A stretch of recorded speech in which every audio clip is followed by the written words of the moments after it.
me.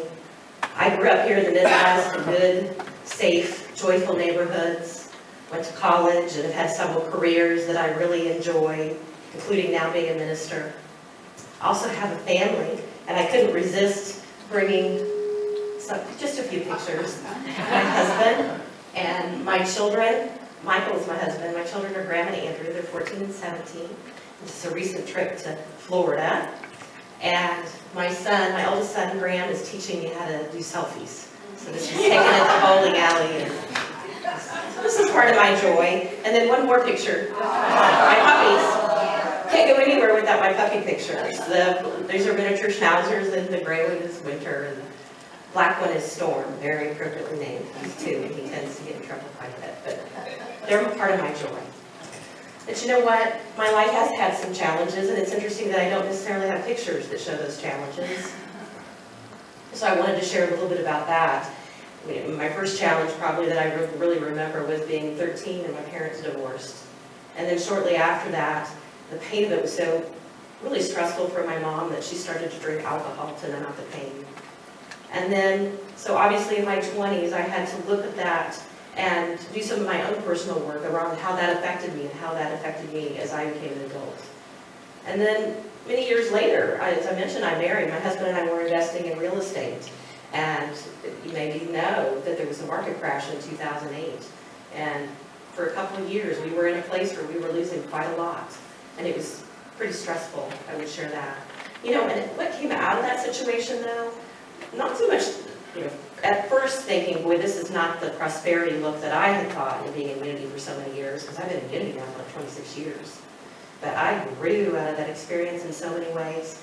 But perhaps what was most painful for me was not the financial loss, but was the actual realization that some of my friends in Unity did not know how to support me, could not be in the space of my grief around that.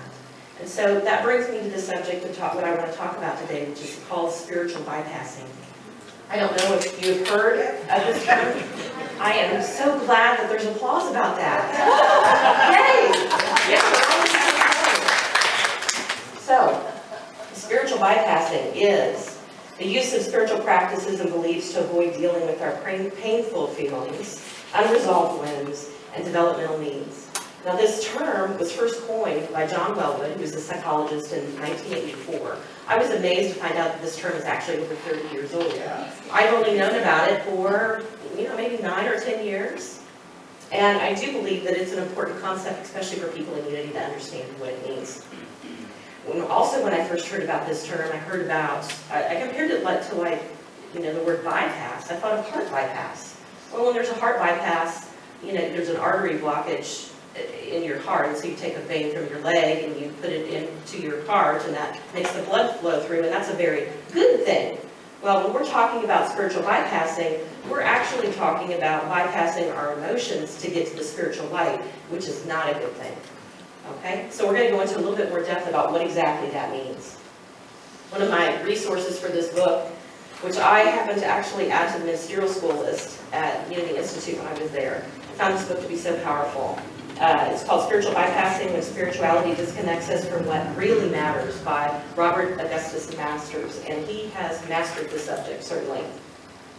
He says that spiritual bypassing fits almost seamlessly into our collective habit of turning away from what is painful as a kind of higher analgesic with seemingly minimal side effects. The bottom line is we don't really want to look at or feel what is really going on. So spiritual bypassing can actually be called the shadow part of spirituality. We don't really want to look at it. So I'm drawing a lot of attention to it, and I'm glad that you're applauding. That's certainly an awesome thing. I credit Cherie, too, for that.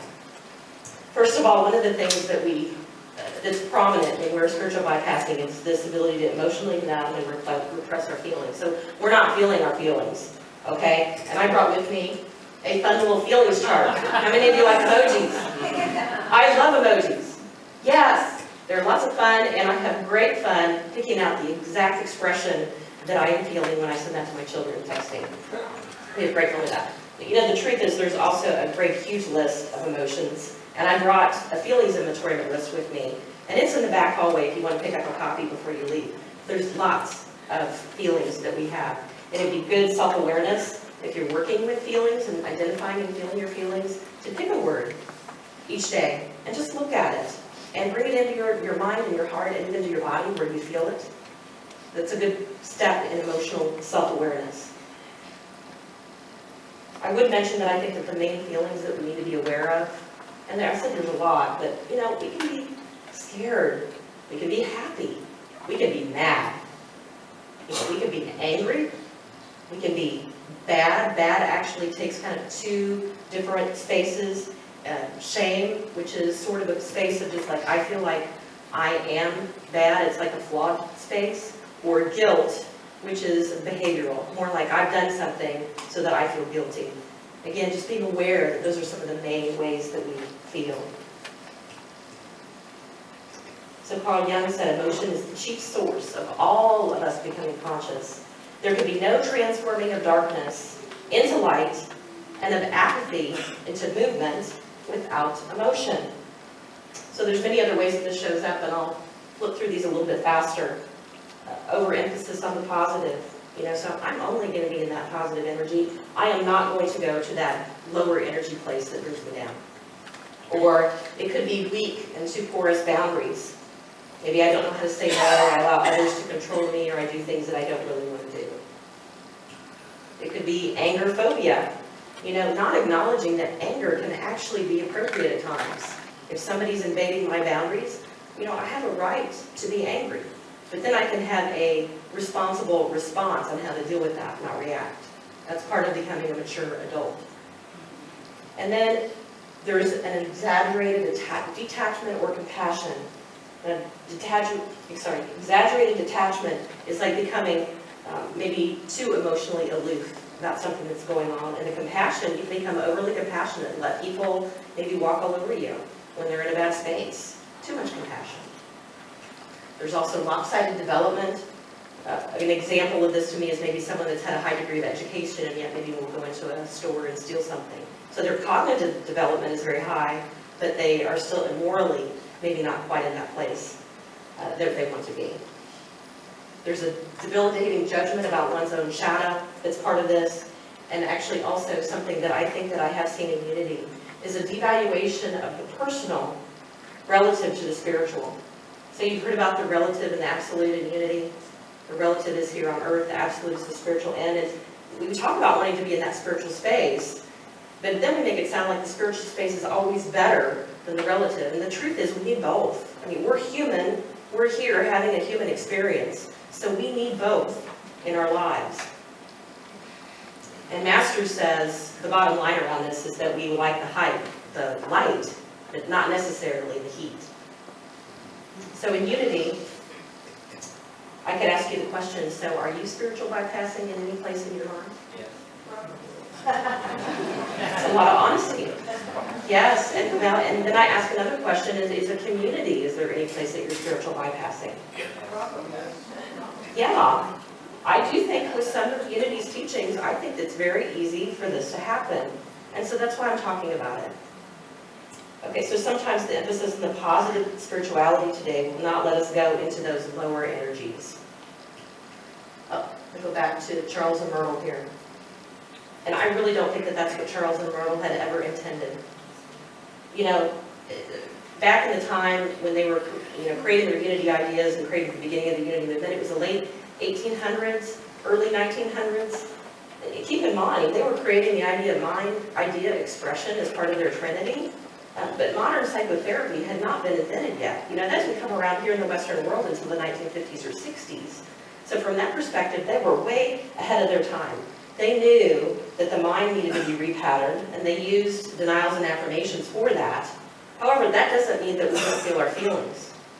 And I think that's the trap sometimes that people get stuck in unity.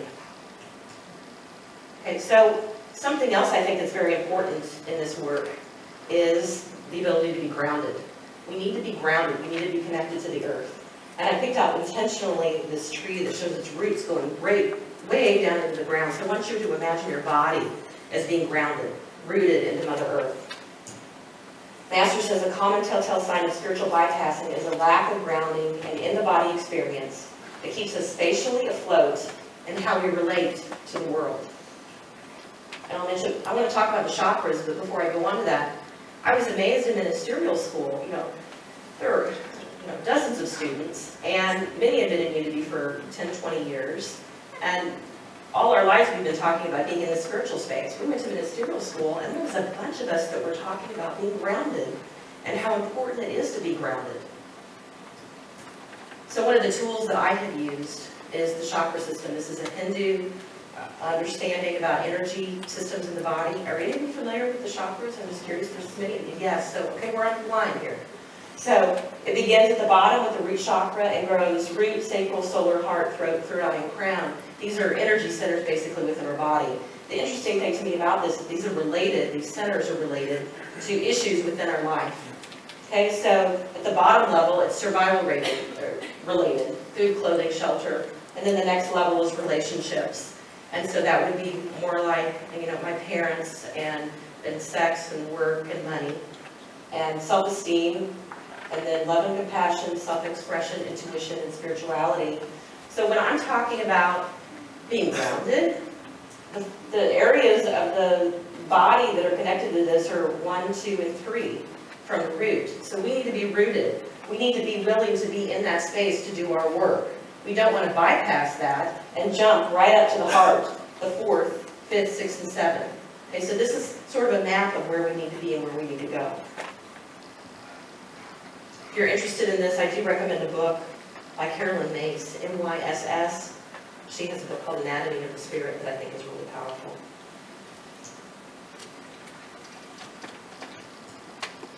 So is it possible to outgrow the spiritual bypassing?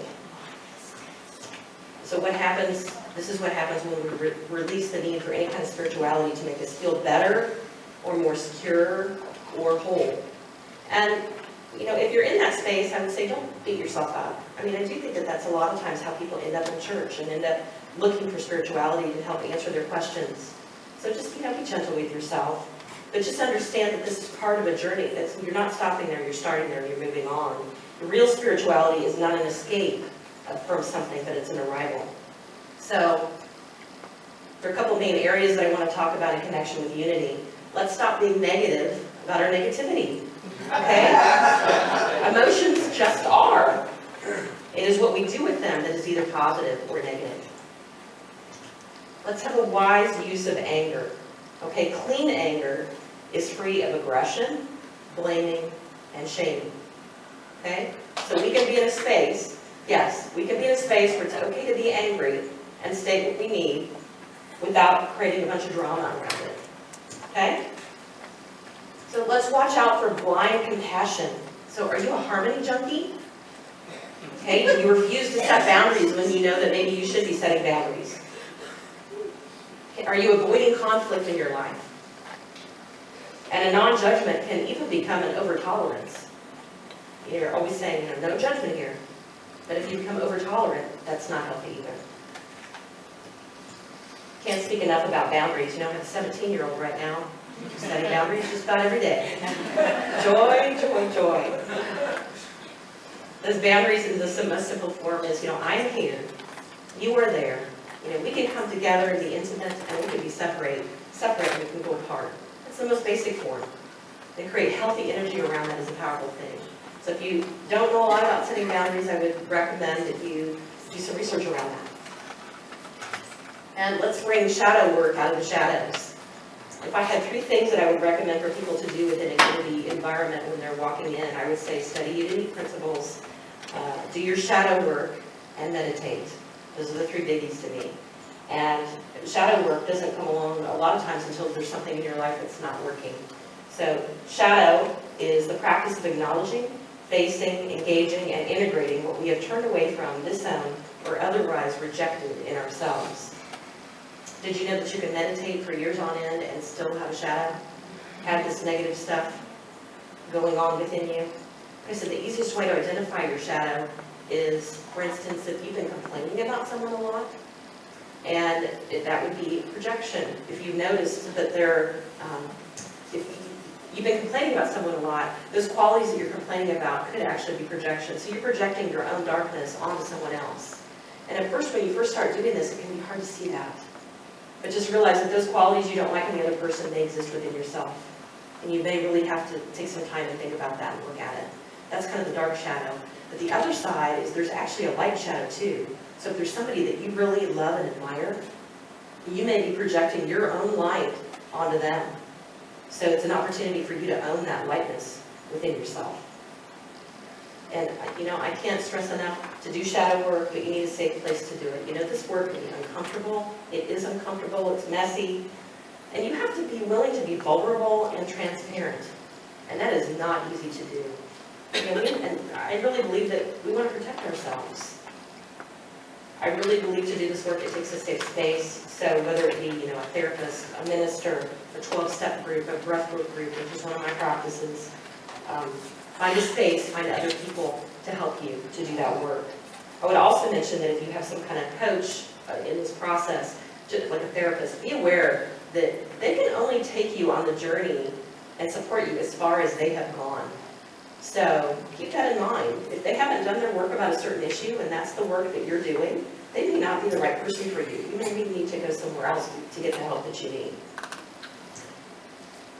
Okay, this is also significant when we come together in community. So I have a little quiz here. As you, I want you to put your hand over your heart. And as I read these questions, ask yourself this. This is an opportunity for self-reflection about you and also about your community. So just think, if I haven't cried deeply, what kind of environment can I provide for your deeper tears? If I haven't really ever raged about the abuse I suffered, how can I truly be present for your unleashed rage over the abuse you suffered? If I haven't gone to the core of my fear, how can I really be with you as you go to the core of yours? If I haven't yet broken through to the roots of my wounds, how can I expect you to do that in my presence? So after listening to that, some of you may be saying, yes, I've done some of that emotional work. And if you have, congratulations, and you're probably somebody really important to be in this church because you'll be able to help other people. Okay?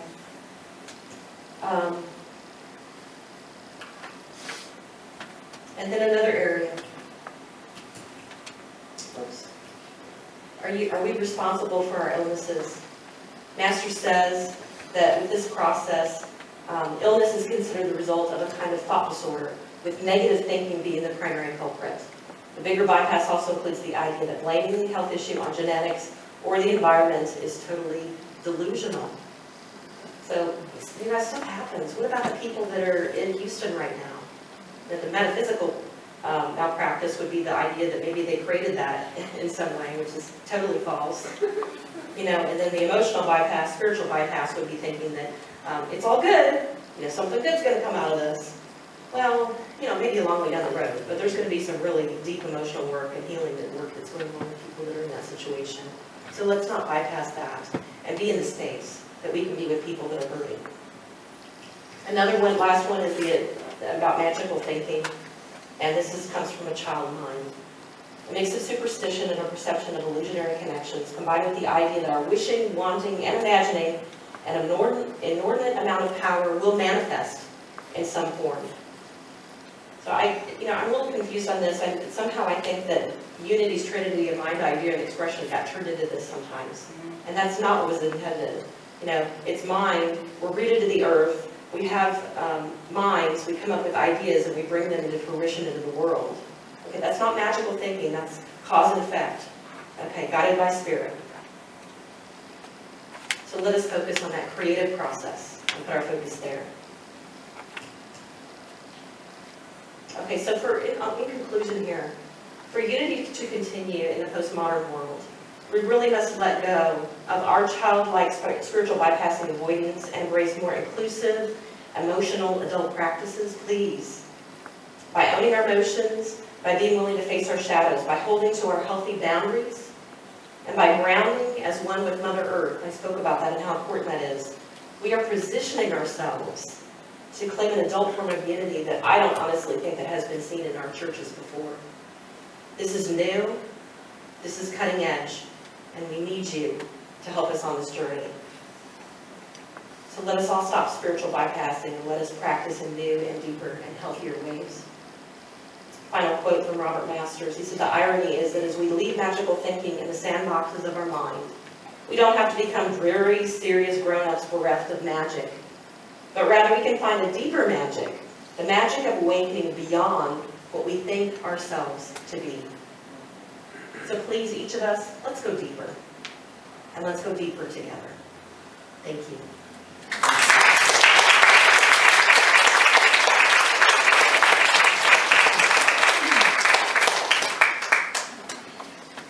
Let us prepare now for a time of meditation.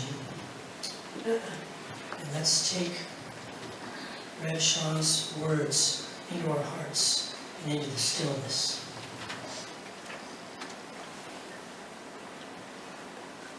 Take a deep cleansing.